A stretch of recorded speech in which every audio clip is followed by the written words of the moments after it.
Well, welcome to the Startup Espresso. I'm Hall T. Martin, the host of the show, where we talk about raising funding for your startup and the time it takes to have an espresso. I hope you enjoy this episode.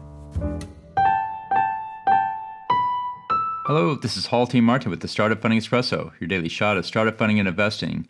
Warrants give the holder a number of shares to be exercised over a specified period to buy the company's stock.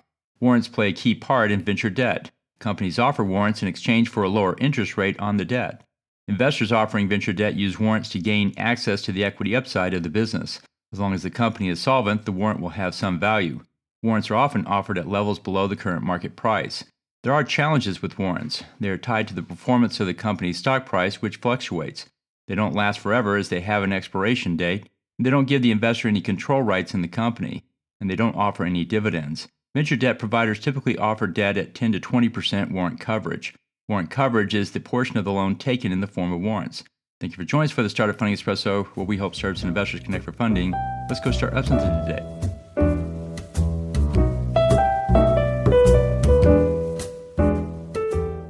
Hall T. Martin is the director of Investor Connect, which is a 501c3 nonprofit dedicated to the education of investors for early-stage funding. All opinions expressed by Hall and podcast guests are solely their own opinions and do not reflect the opinion of Investor Connect. This podcast is for informational purposes only and should not be relied upon as a basis for investment decisions.